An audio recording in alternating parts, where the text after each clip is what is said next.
Bueno, buenas a todas, buenas a todos. Mi nombre es Matías Blum. Yo estoy a cargo de la componente o la parte de monopolio de microeconomía.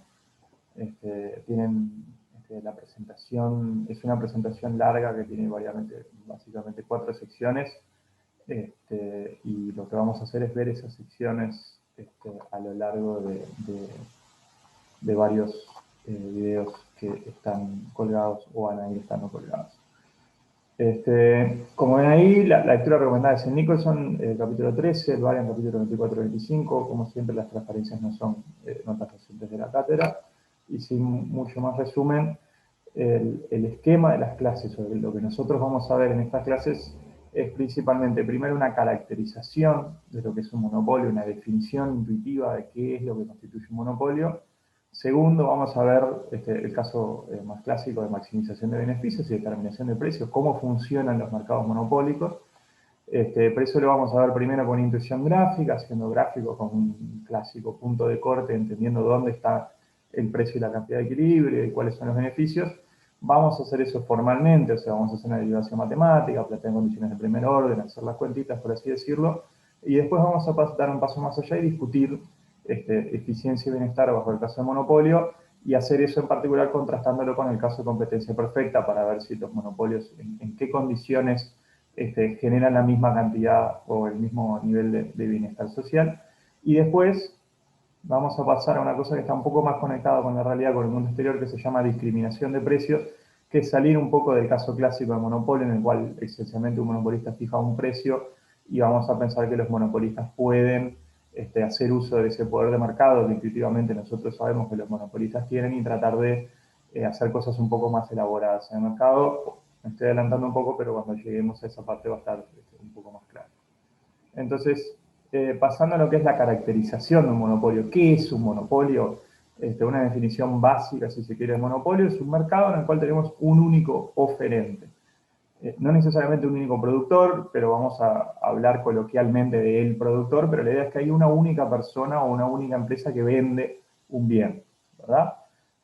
¿Qué pasaba en competencia perfecta? ¿Había un único oferente? No había un único oferente, había infinidad de pequeñas empresas tomando pequeñas decisiones. Era la gracia de competencia perfecta. ¿Qué pasaba en competencia perfecta? Lo que fuera a hacer cada empresa no afectaba a los precios. Era un mundo en el cual, por ejemplo, Montevideo tiene infinita cantidad de panaderías, y si una panadería sube o baja la cantidad de bizcochos vendidos, eso no afecta al precio.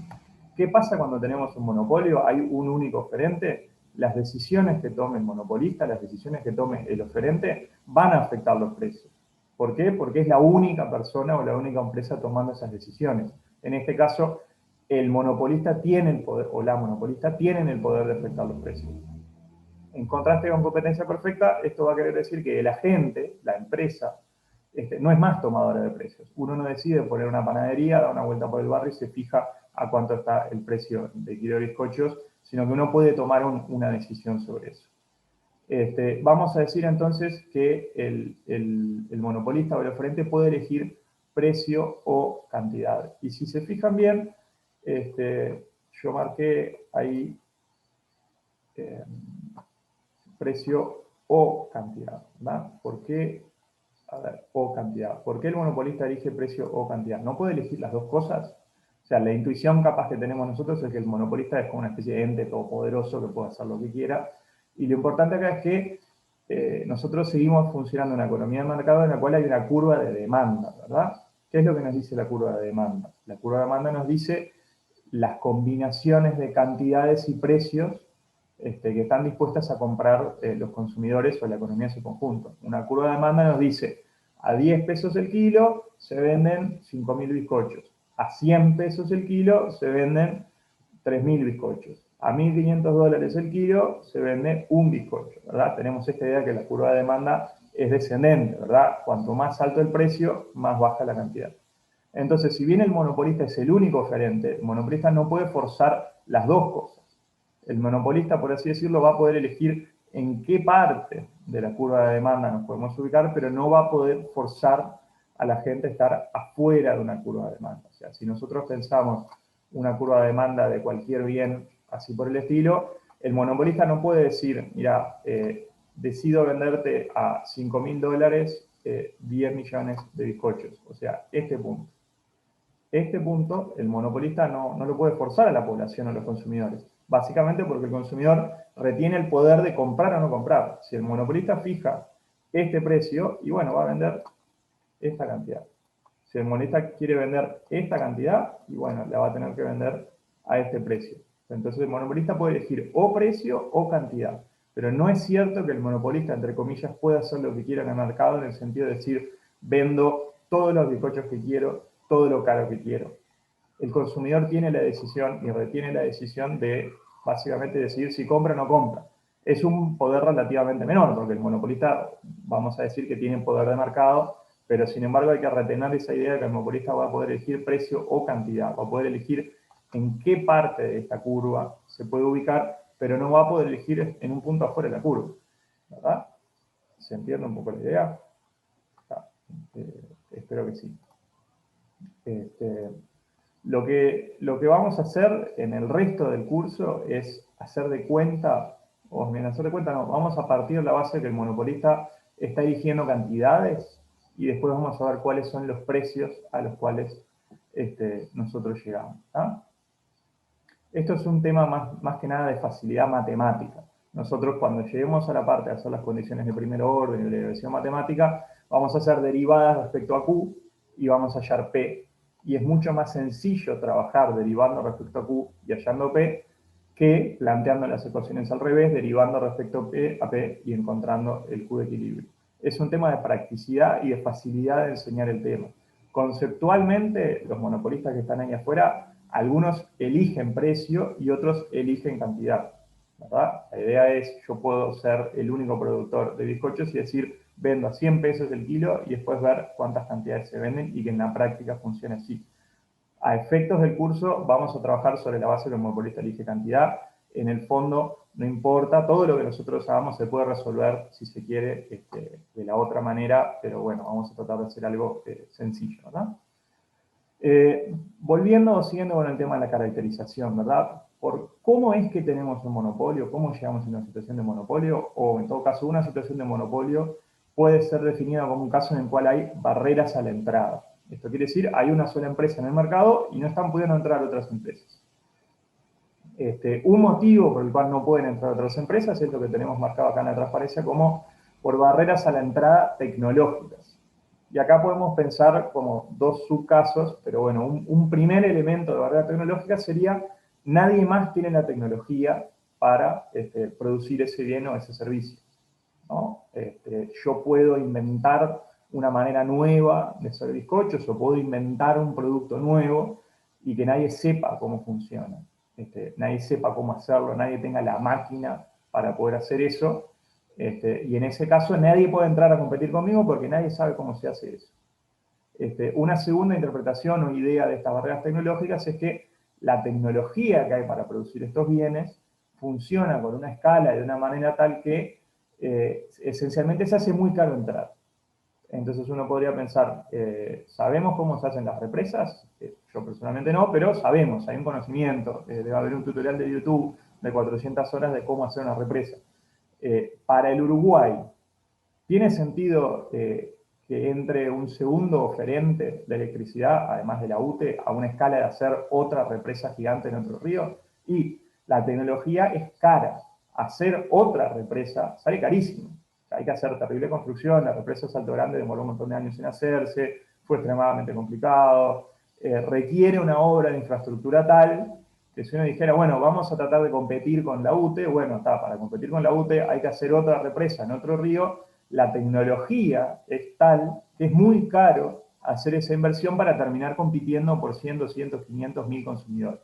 No tiene sentido en ese sentido, ¿verdad? Esa es otra idea de barrera tecnológica. No es que yo no sé hacer represas, sino que yo sí sé hacer represas, pero hago las cuentas y me da que no me conviene entrar. Un tercer elemento por el cual a veces hay barreras a la entrada es por temas legales. Y esto esencialmente, un gobierno dado puede decidir darle el monopolio de la producción o de la venta de un bien o servicio a cualquier empresa. Técnicamente esto podría ser irrestricto. Mañana el Poder Legislativo decide darle el monopolio de las milanesas al pan a mí o a mi mamá, y bueno, y hacer una policía que persiga a la gente que haga meneses al pan en su casa, y técnicamente tenemos un monopolio legal. Eso no tendría demasiado sentido. Puede haber, o en general lo que tenemos son monopolios legales vinculados a políticas públicas o a intereses de los gobiernos de que ciertas actividades las haga una empresa sola, más allá de que quizás pudiera llegar a ser eficiente desde el punto de vista económico que lo haga más de una empresa. Un caso, entre comillas, paradigmático a nivel internacional es la exploración del espacio. Los Estados Unidos tienen una agencia, que es la NASA, y que es la que se dedica a todo eso, y por muchos años tuvo el monopolio legal, porque los norteamericanos consideraron que era un tema delicado, había como mucho secreto de Estado, y en realidad no tiene, si bien quizás se podría ir al espacio un poco más barato, teniendo muchísimas empresas que se dediquen a hacer todas las cosas que hace la NASA, en un momento dado se decidió que se iba a tener una empresa sola. Un ejemplo local un poco más razonable sería la producción y venta de armamento. Esas cosas suelen estar como muy reguladas, y bueno, necesitamos que alguien produzca fusiles ametralladoras y balas y granadas para el ejército. Podríamos tener 40 empresas diseminadas por el territorio nacional, o podríamos tener una empresa sola y darle el monopolio legal a una empresa. ¿Qué pasa cuando tenemos una banda de criminales que opera con el mismo armamento que tiene el ejército? Y bueno, si tenemos 40, 50, 60 empresas, tenemos que revisar a ver qué empresa fue la que empezó a vender por fuera del mercado, o a qué empresa fue que le hicieron el robo. Si tenemos una empresa sola con un taller gigante, hacemos un muro gigante alrededor, y si bien capaz que hay un sobrecosto desde el punto de vista económico, porque tenemos una sola empresa y no hay competencia, y los precios pueden no ser los mejores precios que hay, nos ahorramos un problema político o un problema social, porque tenemos los ojos del regulador mirando a una sola empresa. Entonces, puede tener sentido tener un monopolio legal en ese sentido. Y después hay otros motivos por los cuales hay barreras a la entrada que están vinculados a las estrategias de mercado de las propias empresas. Entonces, aquí de lo que se trata es, estos son malos ejemplos porque no son ejemplos completamente monopólicos, pero el mercado de las bebidas cola en Uruguay está dominado básicamente por dos empresas, que son la Coca-Cola y la Pepsi-Cola, que tienen un aparato de publicidad y de lobby brutal, y auspician eventos, y auspician deporte, y hacen todo un montón de cosas, con lo cual, si yo quiero entrar al mercado a vender mi propia Coca-Cola, no solamente voy a tener un problema de que me va a salir caro montar una planta grande, sino que además las estrategias de mercado de las empresas existentes, cuando me ven entrar a mí, les sale relativamente barato hacer promociones, o hacer inversión en publicidad, o hacer todo un montón de cosas que hagan que a las nuevas empresas les resulte difícil entrar.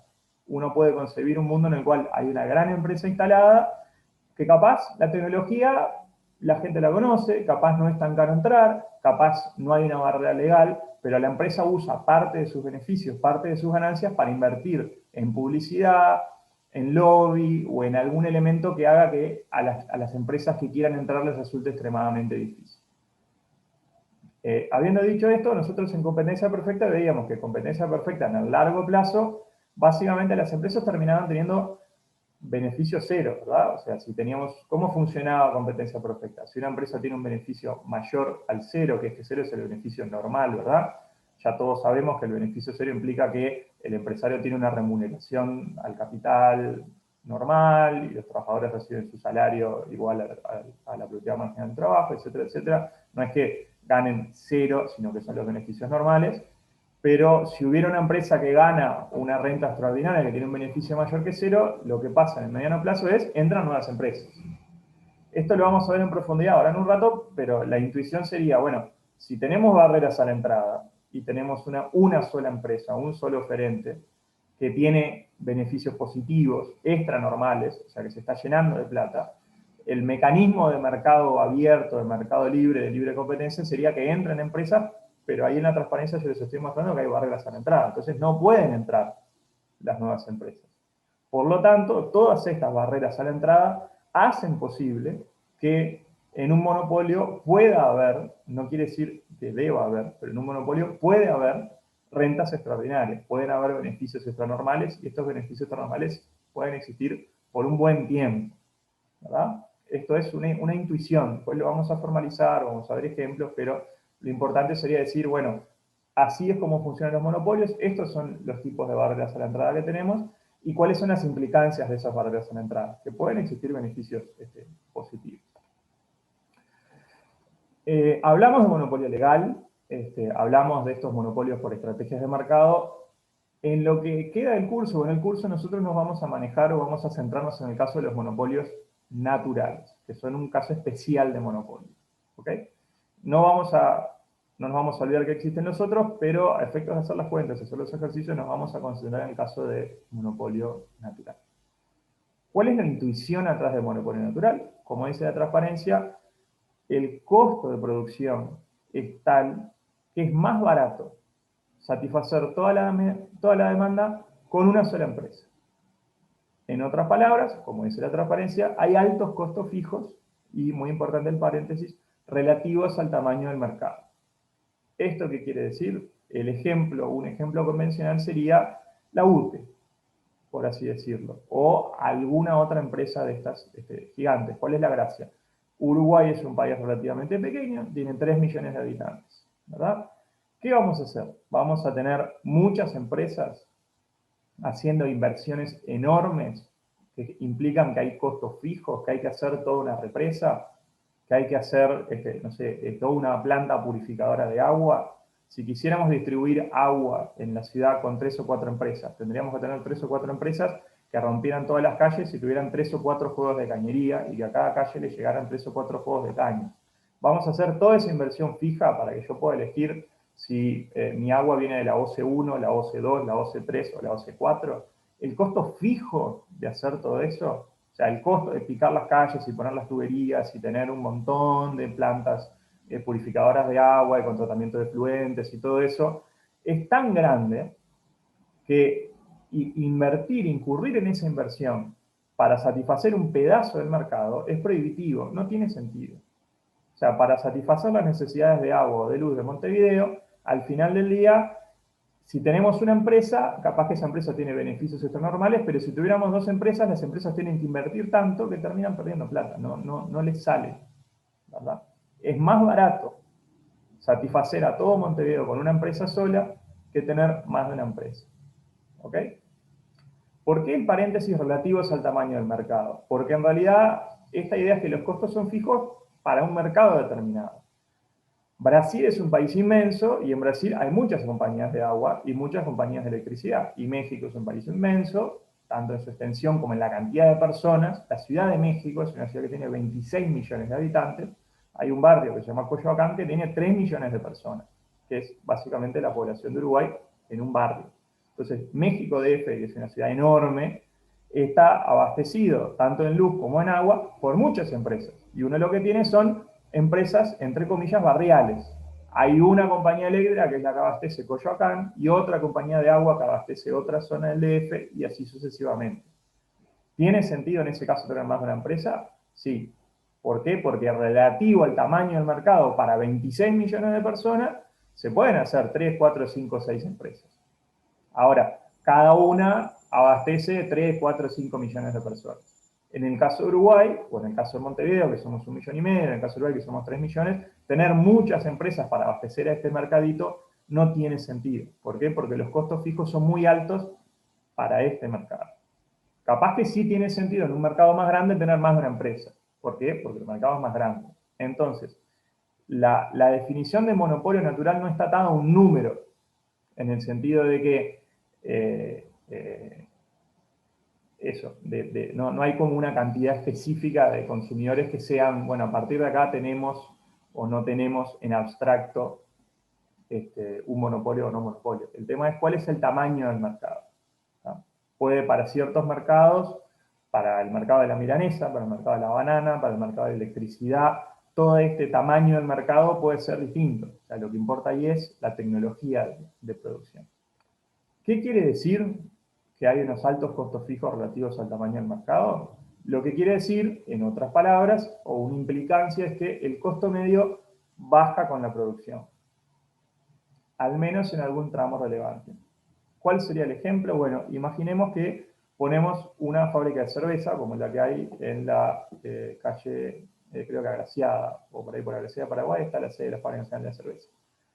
Uno construye, es una manzana entera, hay una planta entera para hacer cerveza, hay que invertir millones de dólares para tener toda la infraestructura, las calderas, levadura, la cebada, la producción, el agua, el embotellamiento, es una planta entera, y eso sale, no sé, 10 millones de dólares, y uno decide producir una botella de cerveza. ¿Cuál es el costo medio de esa botella de cerveza? 10 millones de dólares, porque tomamos toda la inversión, la dividimos entre la cantidad, y es la cerveza más cara del mundo. ¿Qué pasa cuando producimos 2 cervezas? Y el costo medio pasa a ser de 5 millones de dólares por cerveza, ¿verdad? A medida que vamos aumentando la producción, ese costo fijo gigante que tenemos se va dividiendo entre una cantidad de producto cada vez mayor. Entonces el costo medio empieza a caer con la producción, ¿verdad? Por lo menos para algún tramo, ¿verdad? O sea, cuando estamos haciendo 1, 2, 3 cervezas sigue siendo ridículamente caro. Lo que está en la transparencia, al menos en algún tramo relevante, es, bueno, ¿cuánta gente vive en Montevideo? ¿Cuánta gente toma cerveza? Bueno, se venderán 600.000, 1.000.000 de cervezas por día, o por mes, o por año, lo que sea. Para producir esas cantidades, ahí lo que vemos es que cuanto más se produce, más barato sale cada unidad. Esto recibe como nombre en la literatura económica, economía de escala. Cuanto más grande es la escala, hay una economía en el sentido de que se abarata la producción. Hay un punto técnico de algo que se conoce como economía de alcance, que es un poquito más elaborado, que es no necesariamente la producción de más unidades del mismo bien, sino más unidades de bienes parecidos. Eso es economías de alcance. Y acá el ejemplo sería, imaginemos una fábrica que produce pelotas de fútbol. No debiera ser demasiado difícil para la fábrica que produce pelotas de fútbol pasar a producir pelotas de básquetbol o producir pelotas de voleibol, ¿verdad? O sea, son pelotas. Son distintas, hay reglamentos acerca de las medidas y cuánto aire tienen y todo un montón de cosas, pero si uno tiene una fábrica de pelotas de fútbol, probablemente pueda usar parte de esa infraestructura para hacer otro tipo de pelotas. Entonces, la idea acá es que también los costos caen con la producción en general de pelotas. Si bien se producen de fútbol, cuando abrimos la línea de básquetbol, podemos seguir usando parte de esos costos fijos para producir más y más cantidad, aunque de distintos bienes. Eso es firmas multiproductos, que hacen muchos productos, porque no es lo mismo, no se puede jugar, se puede, pero está complicado, jugar al fútbol con una pelota de básquetbol, o jugar al voleibol con una pelota de básquetbol, también bravo, pero en esencia son bienes parecidos, y se puede usar buena parte de la misma infraestructura. Alcanza con agarrar la máquina y programarla distinto para que nos saque una pelota un poco distinta.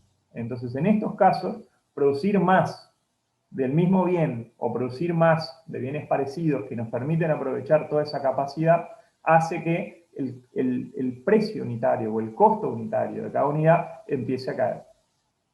Entonces, intuitivamente, ¿qué va a pasar? ¿Qué nos va a convenir? Abastecer todo Montevideo con 2 fábricas de pelotas, que cada una produzca la mitad de las pelotas necesarias, o una sola fábrica de pelota que produzca un montón de pelotas. Y si yo les estoy diciendo que a mayor cantidad producida, menor costo, la gracia acá es que tiene más sentido tener una sola empresa que produzca todas las pelotas, porque las va a producir a un costo medio bajísimo, o en todo caso más bajo que el que hubiéramos tenido si teníamos 2 empresas con capacidad subutilizada. El ejemplo extremo sería, bueno, si se van a producir 100 cervezas, más vale tener una sola fábrica nacional de cerveza, siendo 100 cervezas, que 2 fábricas nacionales de cerveza con 2 manzanas ahí en la Guada o en el barrio que sea, vendiendo 50 y 50 cervezas, ¿verdad? No, va a salir más caro repartir entre 2 que tener una sola empresa. ¿Está?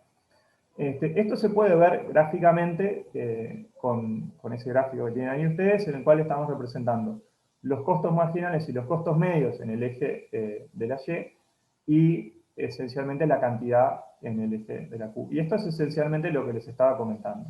Nosotros sabemos, ¿verdad?, que la curva de costo marginal corta la curva de costo medio en su mínimo, ¿verdad?, donde la pancita está abajo del todo. ¿Qué pasa a la izquierda? ¿Verdad? Vamos a dibujar un poco. O sea, ¿qué está pasando en esta parte de acá? En esta parte de acá decimos que hay economías de escala, porque si producimos esta cantidad, que está acá, tenemos un cierto costo marginal. ¿Qué es el costo marginal? Es el costo de producir una unidad más. Para producir una pelota más, vamos a necesitar un poquito más de cuero, un poquito más de plástico, una caja más para envolver la pelota, vamos a precisar uno más de cada cosa, ¿verdad? Ese es el costo marginal. ¿Qué es el costo medio? Y el costo medio es cuando tomamos en cuenta todos los costos fijos. Tenemos una planta enorme, tenemos una oficina de ventas, tenemos un gerente general, y a esta gente hay que pagarle igual, independientemente de la cantidad de pelotas que estemos vendiendo. Entonces, este va a ser el costo medio, que es todos los costos divididos las cantidades. ¿Qué pasa cuando nos movemos para la derecha? A medida que producimos más, y a medida que vamos produciendo más cantidad, van bajando los costos medios, ¿verdad? ¿Por qué bajan los costos medios? Porque ya tenemos la fábrica, ya tenemos la planta, no hay que hacer más inversión. La idea acá es que tenemos la Fábrica Nacional de Cerveza que puede seguir sacando cerveza en abundancia, pero eso implica que cuando dividimos eso entre más unidades, el costo medio cae. A partir de cierto punto, el costo marginal sube. ¿Por qué está subiendo el costo marginal? Y porque lo que está pasando acá, por ejemplo, es que tengo que pagarle horas extra a los trabajadores, ¿verdad? Para producir una cerveza más, necesito que haya una persona que haga un turno por fuera de las 8 de la noche, o que haga un doble turno un domingo. Entonces, el costo laboral me está subiendo. Entonces, ¿esa unidad adicional me sale más cara que la anterior? Sí, el costo marginal subió.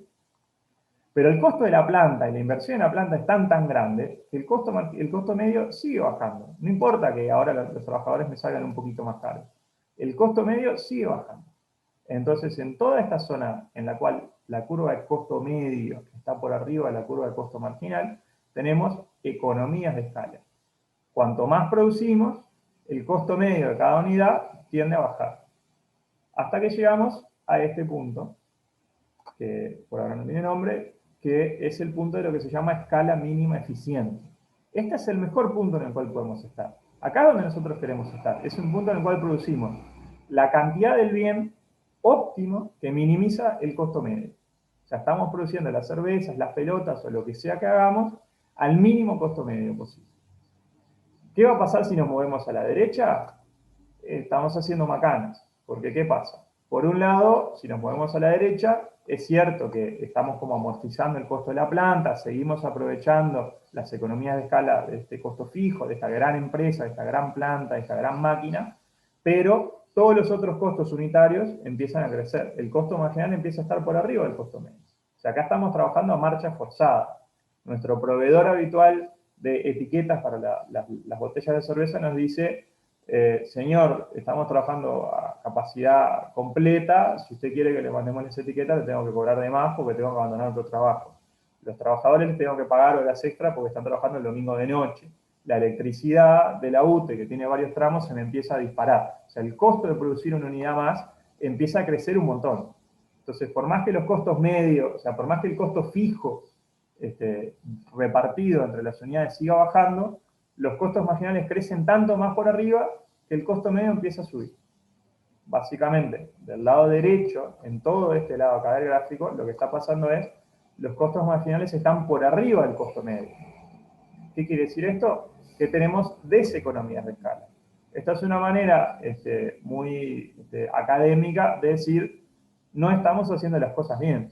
O sea, si nos quedamos en este punto, el punto que acabo de marcar con una X, cada botella de cerveza, el costo medio es 100. A medida que nos movemos a la derecha, empieza a subir el costo medio. 101, 102, 103, 104. Estamos produciendo cada vez más caro.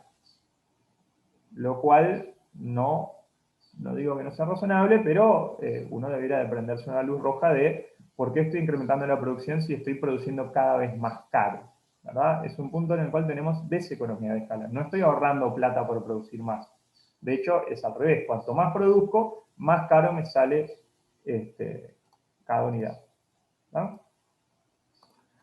La transparencia básicamente aclara esto que dije, ¿verdad? Cuando la cantidad está por debajo de la escala mínima eficiente, tenemos costos fijos importantes y cada unidad adicional es menos costosa que la anterior.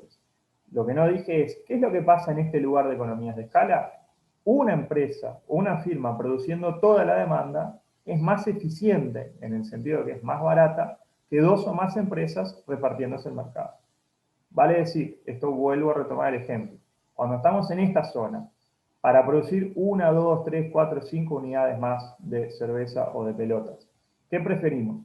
¿Que la empresa que ya está siga produciendo o preferimos abrir una segunda empresa con un costo fijo descomunal? Y cuanto más producimos, más barato es con una sola empresa. No necesitamos que entre otra empresa al mercado. Entonces, una condición suficiente para el monopolio natural y lo vamos a aclarar un poco mejor en unos minutos, es que el ingreso marginal corte el costo marginal, y esto lo vamos a aclarar ahora, pero la idea sería que la cantidad que se está demandando, que se está vendiendo, esté a la izquierda de la escala mínima eficiente. Vale decir, y vamos a dibujar un poco más, si por algún motivo la cantidad de cerveza o de pelotas que se venden en Uruguay anda en esta zona, y tenemos un monopolio natural. ¿Qué vamos a tener? Una sola empresa que produce toda la cantidad.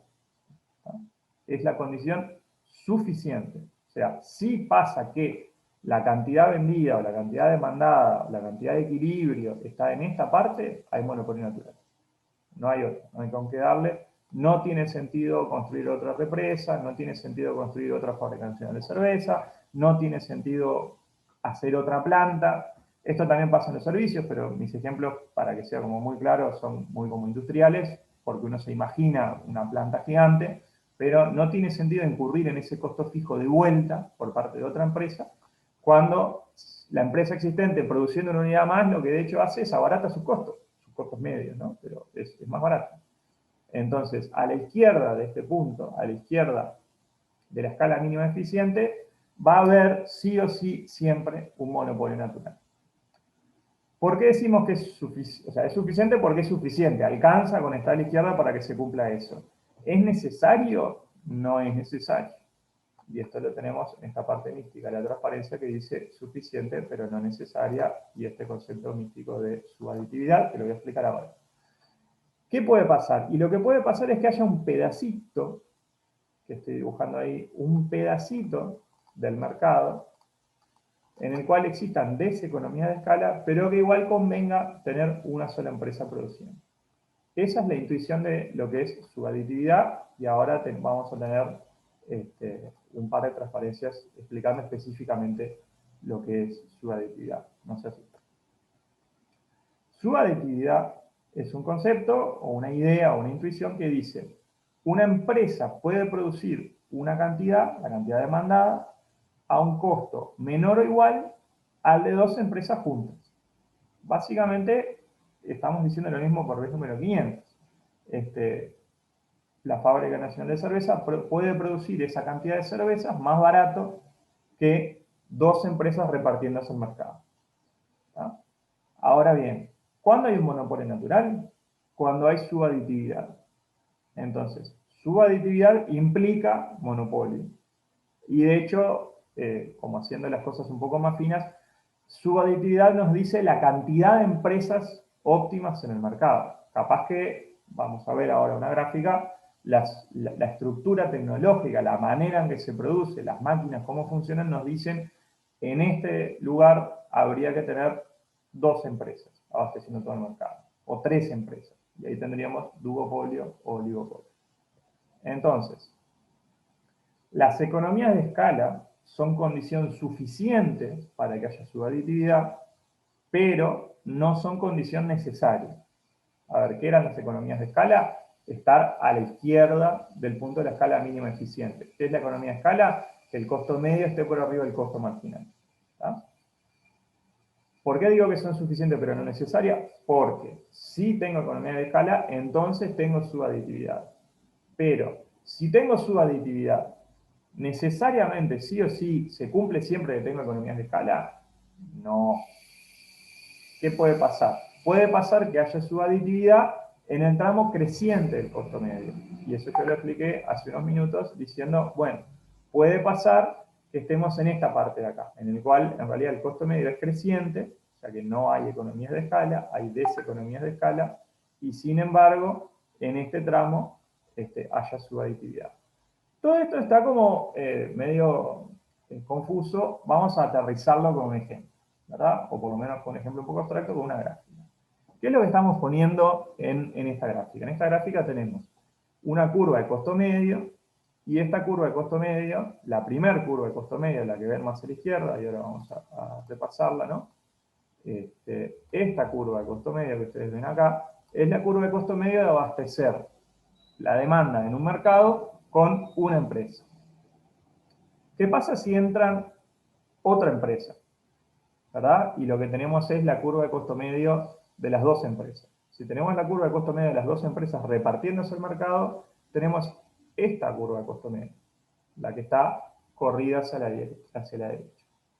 ¿No? ¿Qué pasa antes de Q1? O sea, ¿qué pasa en esta zona que está acá? Antes de Q1, con una empresa sola, lo que está pasando es cuando estamos produciendo, bajan los costos medios y entonces producimos con una empresa sola, ¿verdad? Esto no está dibujado, pero la curva de costo medio acá tendría que seguir para arriba y bueno, para producir esta cantidad que estoy marcando, ¿qué preferimos? ¿Una empresa o dos empresas? No, una empresa sola. ¿Está? ¿Qué va a pasar a partir de QS, que es este punto que está acá? A partir de QS, ¿cuánto nos cuesta producir? ¿Cuál es el costo medio con una empresa sola? Esta gráfica que está acá, que sigue para allá arriba, ¿verdad? Entonces, ¿cuál es el costo de producir con dos empresas? Esta curva que está yendo para abajo, ¿verdad? Entonces, vamos de vuelta. A partir de QS, si yo produzco con dos empresas, los costos bajan, pero si produzco con una empresa, los costos suben. O sea que lo que me conviene hacer es producir con dos empresas, ¿verdad? Ahora, ¿qué pasa entre Q1 y QS? Lo que pasa entre Q1 y QS es que producir con una empresa sola tiene costos que van creciendo. Pero, sin embargo, abrir una segunda empresa implica unos costos que todavía son demasiado altos. El costo medio de las dos empresas en todo este tramo está por arriba del costo medio de una sola empresa, este tramo. Aunque no hay economías de escala. ¿Por qué no hay economías de escala? Porque la curva apunta para arriba, tiene pendiente positiva. Cada vez nos sale más caro producir una unidad. Pero abrir una segunda empresa nos saldría carísimo. Entonces, para los estudiantes que son del interior, o del interior no, pero que son de localidades o pueblos relativamente chicos, este es el famoso problema de cuántos boliches tengo en el pueblo. O sea, lo que me puede estar pasando acá es que yo tengo un pueblo muy chico y con un boliche solo me alcanza para abastecer a toda la demanda. Tener un boliche tiene un costo fijo, hay que alquilar el local, hay que pagar el costo fijo de la UTE, hay que pagarle a GADU, hay que pagar los permisos de la intendencia, tengo que pagar todo un montón de cosas, tengo que tener un barman, tengo que tener un disjockey, tengo que tener X cosas, independientemente de cuánta gente entra, sale y cuánta bebida y comida yo venda. Para cierta cantidad de personas, para pueblos hasta cierto tamaño, me alcanza con un boliche. Para pueblos con tamaño suficientemente grande, se posibilita que haya dos boliches. ¿Cuál es el concepto de subaditividad? Hay un punto en el cual el tamaño del pueblo es tal que no me justifica abrir un segundo boliche.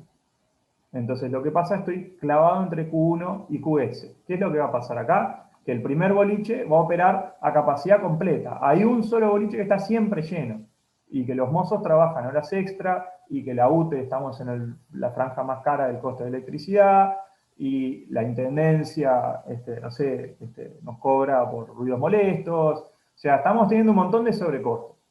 Pero, ¿qué pasa si abrimos un segundo boliche? Si abrimos un segundo boliche, repartimos a todo el pueblo en dos boliches y los dos boliches se funden. Porque la demanda no alcanza para los dos. Entonces estamos en el caso triste en el cual hay un boliche que está siempre lleno y siempre hay que hacer cola y el mozo nos trata mal y la comida llega fría y la bebida llega fría y está todo mal y los costos son crecientes.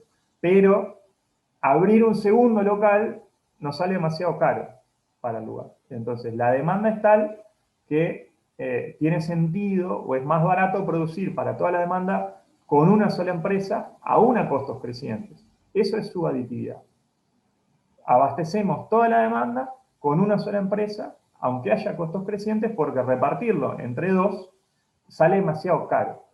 ¿Ah? Tendríamos dos boliches medio vacíos con comida y bebida muy caras. ¿Por qué? Porque hay que pagar doble costo fijo. Hay que pagar dos alquileres, dos permisos de la intendencia, dos barman, dos disjockeys, dos todo. ¿Verdad? Esa es como la intuición a la idea de cómo funciona la subaditividad. Y lo que dice la transparencia es esencialmente lo que estaba diciendo, ¿no? Cuando Q es mayor que QS, nos repartimos el mercado con dos empresas. ¿Qué pasa entre Q y QS? ¿Verdad? Entre Q1 y QS, lo que pasa es que el costo medio de producir con una empresa es más bajo que dos veces el costo medio de repartirse las cantidades, es esto que estaba diciendo. Entre Q1 y QS es más eficiente producir con una empresa aunque el costo medio sea creciente. Es el ejemplo que acabo de poner de la tragedia del boliche siempre lleno en un pueblo muy chico, ¿verdad? Todo esto que acabo de decir es un poco relativo. ¿Qué quiere decir que es relativo? Que yo les estuve haciendo todos estos ejemplos acerca de la fabricación de cerveza y una cosa que no mencioné es que hay una dinámica de los monopolios que puede cambiar, que es la tecnología. Entonces ustedes tienen una transparencia de una oferta levantada en Mercado Libre que dice, usted si quiere puede hacer su propia cerveza por 7.200 pesos. Entonces hace muchos años esto no se podía hacer. Ahora esto se puede hacer. Entonces la tecnología ha hecho que las barreras a la entrada hayan cambiado un poco. O sea, está el boom de las cervezas artesanales, y las cervezas artesanales muchas se hacen en tallercitos, garajitos y lugares relativamente pequeños. Entonces, estas ideas de que hay barreras a la entrada tecnológicas, estas barreras a la entrada tecnológicas, no, o legales, también no necesariamente están ahí de por vida, ¿verdad? Pueden durar muchos años, pero perfectamente puede pasar que hay cambios tecnológicos que hacen que los costos de estas barreras bajen. Este es como volviendo al inicio, reflexionando un poco a este respecto, ¿verdad? En el ejemplo que yo le ponía, la población puede crecer, se puede abrir, no sé, la Universidad de la República puede abrir una carrera en ese pueblo y de pronto los jóvenes no se van tanto a Montevideo y tenemos más jóvenes y entonces de pronto ahora se necesitan o tiene sentido tener 2 boliches en vez de 1.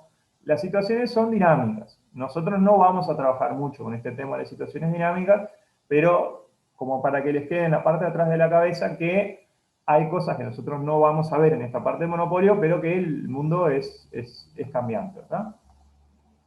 Y ahora vamos a pasar a hacer el práctico 4 del ejercicio 1.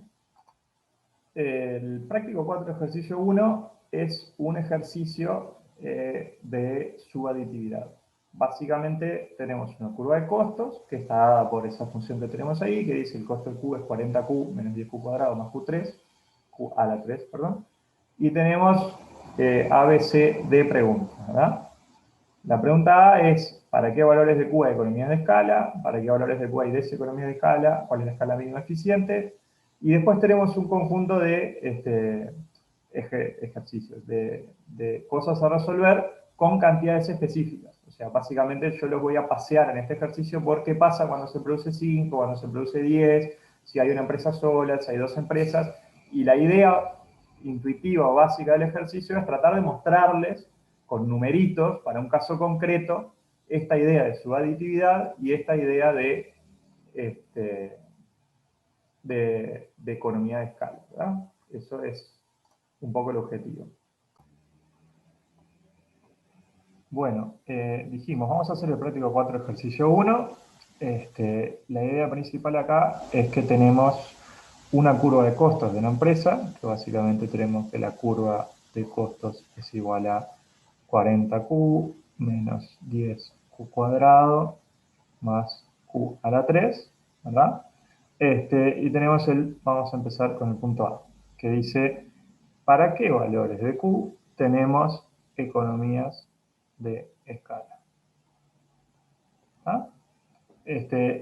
Vamos a hacer una trampita acá que dice, la segunda parte dice, bueno, ¿para qué valores de Q tenemos deseconomías de escala? Y en definitiva, ¿para qué valor de Q tenemos la escala mínima eficiente?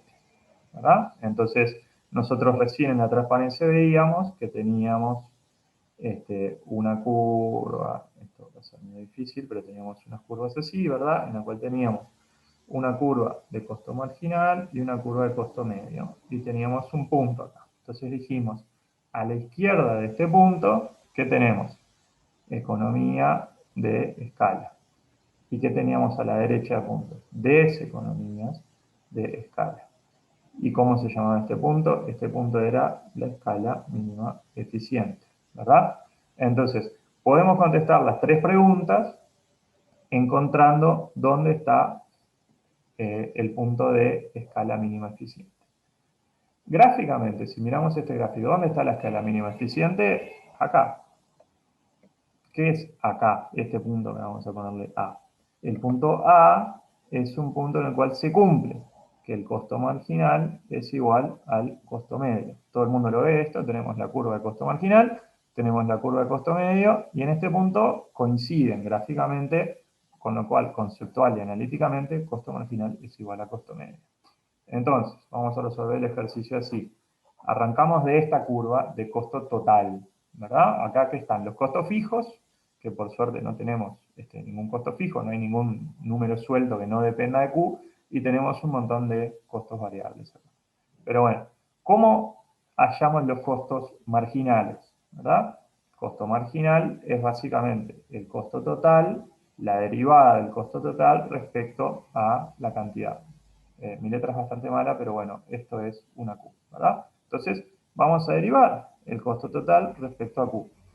¿Cómo hacemos esto? Y derivamos 40Q menos 10Q cuadrado más Q a la 3, ¿verdad? Que es el costo total respecto a Q. Bien, entonces el costo marginal va a ser la derivada de 40Q, 40. La derivada de 10Q cuadrado, bueno, primero que nada hay un menos, pero la derivada de 10Q cuadrado es, bajamos el 2, 20Q, y la derivada de Q3 es 3Q2. Ese es el costo marginal. Hasta acá, vamos bien. ¿Cuál es el costo medio? Costo medio es básicamente el costo total dividido la cantidad, ¿verdad?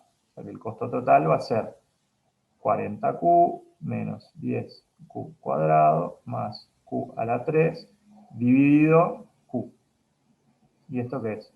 40Q dividido Q, 40. Menos 10Q cuadrado dividido Q, menos 10Q.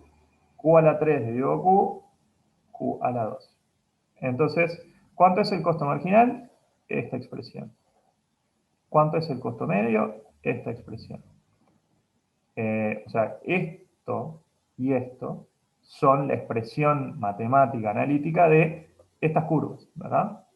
O sea, estos numeritos representan esta curva y esta curva. ¿Dónde está la escala mínima eficiente? Donde costo marginal es igual a costo medio. ¿Cómo hacemos eso? Y bueno, decimos, yo quiero saber dónde costo marginal es igual al costo medio, o sea que planteo el costo medio es 40 menos 10Q más Q cuadrado, y esto tiene que ser igual al costo marginal, que dijimos que era 40 menos 20Q más 3Q cuadrado. Ahí va el Q cuadrado. Este 40 se me va con este 40. Fácil. Este 20Q pasa para el otro lado, o sea que tengo 20Q menos 10Q, me queda 10Q. Y después, este 3Q cuadrado me pasa por el otro lado con un menos, tengo menos 3Q cuadrado más Q cuadrado, me queda menos 2Q cuadrado. Si estoy haciendo las cosas bien, esto es igual a 0. ¿Verdad? ¿Cómo sabemos cuándo esto es igual a 0? Vamos a hacer una cosa, vamos a sacar Q de factor común. Q por 10 menos 2Q es igual a 0, ¿verdad? O sea, lo que hice fue decir, esto es 10Q que está acá, esto es menos 2Q por Q menos 2Q cuadrado, esto es igual a 0. ¿Cuándo vale esto 0? Una solución trivial es, bueno, cuando Q vale 0, 0 por todo esto que está acá adentro vale 0. O sea, en este punto que está acá. Pero este es un punto de producción 0. Este es un punto que matemáticamente resuelve esta ecuación, pero que económicamente no quiere decir nada. Sí, obvio, cuando producimos 0, tenemos una escala mínima eficiente porque estamos produciendo 0. Entonces no nos interesa el caso en que Q es igual a 0. Nos va a interesar un caso en el que Q es mayor que 0. Entonces, si Q es mayor que 0, este Q es positivo. Entonces la pregunta es, algo positivo por lo del paréntesis tiene que ser igual a 0. ¿Qué tiene que pasar? Que el paréntesis sea igual a 0. Entonces lo que queremos saber es cuándo 10 menos 2Q es igual a 0. Entonces 10 es igual a 2Q, entonces Q es igual a 10 dividido 2, que es igual a 5. ¿Qué es este 5? ¿Qué quiere decir esto? ¿Qué es lo que acabamos de hacer? Acabamos de decir, en este gráfico súper abstracto, encontramos que la escala mínima eficiente es 5. Entonces, la pregunta A, que tenía 3 partes. ¿Cuál es la cantidad ¿no? De la escala mínima eficiente, 5. ¿Para qué valores de Q existen economías de escala? Bueno, cuando Q es menor que 5, y bueno, Q es mayor que 0, o sea, cuando Q es menor que 5 y todavía no llegamos al 0, estamos en este tramo de acá, en el cual el costo medio está por arriba del costo marginal. Toda esta parte es con economías de escala. ¿Para qué Q tenemos deseconomías de escala? Y bueno, cuando Q es mayor que 5, ¿verdad? Cuando Q es mayor que 5, lo que está pasando es que estamos produciendo a un costo medio creciente. Tenemos deseconomías de escala. Producir una unidad más de lo que sea que estemos produciendo nos sale cada vez más caro, ¿verdad? Entonces, con esto nosotros acabamos de solucionar el práctico 4, ejercicio 1, parte A.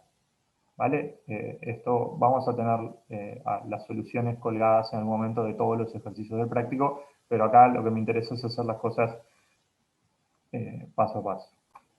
Bueno, ahora vamos a hacer el punto B. Vamos a volver a copiar para tener referencia acá la curva de costo total que dice así, 40Q menos 10Q cuadrado más Q a la 3. Esta es mi curva de costo total. La parte B dice, suponga que se consumen 5 unidades del bien en la economía. O sea, sabemos que Q es 5. ¿Cuál es el costo total de producción, asumiendo que esta empresa es la única productora del bien? Y bueno, básicamente lo que nos están pidiendo es, esto es una C, perdón, el costo de producir 5, que esto va a ser 40 por 5 menos 10 por 5 al cuadrado más 5 al cubo. Esto va a ser 40 por 5, estos son 200, menos 5 por 5, 25, por 10, 250, más 5 por 5, 25, por 5, 125, y esto va a dar algún número. 200 menos 250 es menos 50, más 125, esto debería dar 75. Ahora lo vamos a chequear. Acá está chequeado, soy de madera haciendo las cuentas, pero bueno, lo hicimos con el teléfono y vemos 200 menos 50 más 125 daba 75. O sea, el costo total de producir 5 unidades es 75. Ahora, la parte C dice, suponga que la demanda sube y se pasan a consumir Q igual a 10. ¿Cuál es el costo total de producción, asumiendo que la empresa es la única productora del bien? Y bueno, el costo de producir 10. Esto es 40 por 10 menos 10 por 10 al cuadrado más 10 al cubo. Esto va a ser 40 por 10 es 400, 10 al cuadrado es 100 por 10, esto debería ser como 1000, y esto es 10 por 10, 100 por 10, 1000 también. Esto es fácil, lo podemos hacer 50 porque 1000 y menos 1000 se cancelan, esto da 400. No sé si ven que producir 5 sale 75, producir 10, que es el doble, sale 400. O sea, nos fuimos de mambo. ¿Qué es lo que está pasando acá? Y bueno, habíamos hecho un grafiquito y lo que pasaba era que el costo medio, el costo marginal, y decíamos, bueno, en el 5 estamos en la escala mínima eficiente, pasar de 5 a 10 implica un aumento de los costos medios, que en este gráfico horrible que acabo de hacer no se nota, pero pasamos de 75 a 400. O sea, producir el doble con la misma empresa implica un incremento de costos de más del doble, implica un incremento de costos brutal. La parte C también nos dice, bueno, ¿cuál sería el costo de producción asumiendo 2 empresas que se reparten la producción en partes iguales? Y bueno, la idea sería, bueno, ¿cuál sería el costo de tener 2 empresas que produzcan 5? Y bueno, en realidad vamos a hacerlo medio rápido, pero el costo de producir 5 lo acabamos de sacar acá, que era 75. Entonces, el costo de 2 empresas produciendo 5 es 2 por 75, que básicamente es 150. Y acá lo que estamos diciendo es, oh cielos, en vez de tener una empresa y forzarla a producir a ultra capacidad para producir 10, ¿qué es lo que nos conviene tener? 2 empresas produciendo 5. O sea, en el ejemplo, algunos de los miles de ejemplos que puse, ¿Qué mundo es este? Este es un mundo en el cual hay un solo boliche en el pueblo y lo estamos tapando de capacidad tal que es carísimo operar. Está completamente lleno, no da más, es todo un desastre. Si abrimos otro, la demanda da para que cada uno opere a una escala mínima eficiente. ¿Qué es más barato? ¿Tener una empresa produciendo 10 o tener dos empresas produciendo 5? Y una empresa produciendo 10 sale 400. Dos empresas produciendo 5, el costo total sale 150. Nos vamos a quedar con dos empresas, ¿verdad? Entonces acá las condiciones tecnológicas plasmadas en la función de costo nos dice, en este mercado no tiene sentido que haya un monopolio natural. Una sola empresa sale más cara que dos empresas, ¿verdad? Eso es lo que estamos concluyendo en este punto. Para el punto D, vamos a volver a escribir acá arriba la función de costo, que la función de costo de vuelta era 40Q menos 10Q cuadrado más Q a la 3. La parte D es larga y dice, bueno, suponga que la demanda cae y se consumen 6 unidades del bien, cantidad 6. ¿Cuál es el costo total de producción asumiendo que solo una empresa produce las 6 unidades? Bueno, el costo de producir 6. ¿Cuál es el costo de producir 6? Bueno, ya esto es medio fácil. 40 por 6 menos 10 por 6 al cuadrado más 6 al cubo. Esto es 40 por 6, 6 por 4, 24. 6 por 6, 36. Esto es menos 360. 6 al cubo no sé cuánto da, pero lo hacemos en un minuto. Esto es 216 y esto nos va a dar 96, ¿verdad? Entonces, que una sola empresa produzca 6 sale 96. ¿Cómo sigue el ejercicio? ¿Cuál sería el costo total de producción si una empresa produce 5 y otra 1? O sea, la pregunta es, ¿cuál es el costo total de una empresa produciendo 5 más una empresa produciendo 1? Que una empresa produzca 5 lo hicimos en la parte A y esto sabemos que sale 75. ¿Cuál es el costo de que una empresa produzca 1? Bueno, esto va a ser 40 por 1 menos 10 por 1 al cuadrado más 1 al cubo. 40 por 1 es 40, 1 al cuadrado es 1, menos 10, 1 al cubo es 1, ¿verdad? 40 menos 10, 30, más 1, 31. O sea que en realidad el costo de producir 6, pero una 5 y una 1, ¿cuánto es? Es 75 de la empresa que produce 5 más 31, ¿verdad? Y esto deberá dar 75 más 30, 105, más 1, esto deberá dar 106. Entonces, rápidamente, si tenemos que producir 6, ¿qué es mejor? ¿Tener una empresa que produzca 6 y nos sale 96? ¿O dos empresas, una que haga 5 y una que haga 1, que nos sale 106? Y el costo es menor acá. Entonces, ¿qué es lo que tenemos acá? Un caso de subaditividad, ¿verdad? Tenemos un caso en el cual una empresa produciendo una cantidad tiene un costo más barato que dos empresas que se reparten la producción. 96 es más bajo que 106. Ahora bien, en el gráfico nuevamente horrible que yo les había planteado, ¿cuál era la escala mínima eficiente? 5. ¿Dónde estamos nosotros? En el 6. ¿Hay economías de escala? No hay economías de escala. No se ve en el gráfico horrible, pero el costo medio acá es creciente, ¿verdad? Estamos en un punto en el cual forzar un poquito más de producción por parte de una empresa tiene costos crecientes, implica un cierto costo, pero sigue siendo más barato que repartir la producción así.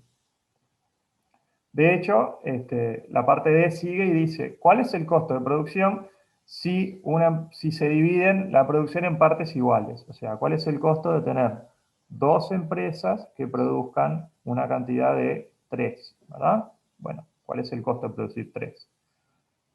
40 por 3 menos 10 por 3 al cuadrado más 3 al cubo. 40 por 3 es 120. 3 por 3, 9, esto es 90, y esto es 3 por 3, 9 por 3, 27, y esto a mí me da 57. Este es el costo de 3, ¿verdad? Pero la pregunta es, ¿qué pasa si tenemos dos empresas que producen 3. Y bueno, tenemos 57 por 2, ¿verdad? Y esto da 114. Entonces, ¿qué es lo que mostramos acá? Lo que mostramos es, si una empresa produce 6, sale más barato que si tenemos 2 empresas que producen 3, o si repartimos la producción 5 y 1. No lo vamos a hacer acá, pero podríamos mostrar que una empresa produzca 6 es más barato que 2 empresas repartiéndose la producción 5 y 1, 4 y 2, 3 y 3, 5 con 5, 0 con 5. No importa cómo se reparta la producción entre 2 empresas, el costo siempre va a ser menor acá. Entonces, ¿cuántas empresas van a operar en este mercado? Una. ¿Por qué? Porque una empresa tiene el menor costo. ¿Hay economías de escala? No. ¿Hay un monopolio natural? Sí. ¿Por qué? Porque una empresa produce más barato que 2 empresas repartiéndose. ¿Qué es esto? Esto es un ejemplo de subaditividad, un punto en el cual estamos a la derecha de la escala mínima eficiente, pero sin embargo la cantidad producida es tal que todavía tiene sentido tener una sola empresa. ¿Cuándo tiene sentido tener 2 empresas? Y cuando llegamos a 10, que fue el ejercicio que hicimos en la parte C, ¿verdad? Cuando la cantidad es 10, una sola empresa sale 400, pero 2 salen 150. O sea, cuando llegamos a 10, estaríamos en un punto en el cual tenemos ya la curva de costo medio de 2 empresas que está acá más abajo que la curva de costo medio de una empresa sola. ¿Se entiende? Entonces, en este ejercicio, lo que pusimos fue, para una curva de costos en particular, derivamos o escribimos la curva de costo marginal, la curva de costo medio, y mostramos dónde estaba la escala mínima eficiente, dónde hay economías de escala, dónde hay deseconomías de escala, y con unos numeritos mostramos que a la izquierda siempre conviene tener una empresa, a la derecha de 10 siempre conviene tener 2 empresas, pero en el medio hay una zona gris, por ejemplo, entre 5 y 6 que conviene tener una empresa sola, aunque no haya economía de escala. O sea, existe una parte en la cual tiene sentido tener una empresa sola, aunque no haya economías de escala. ¿Cómo se llama esto? Subaditividad, porque el costo de una empresa es más bajo que el costo de 2 empresas, ya sea que se reparta así o se reparta así. Y con eso terminaríamos el primer video, ya que lo que tenemos para hacer después, que lo voy a grabar en otro video, es el punto 2, que dijimos que era maximización de beneficios y determinación de precios.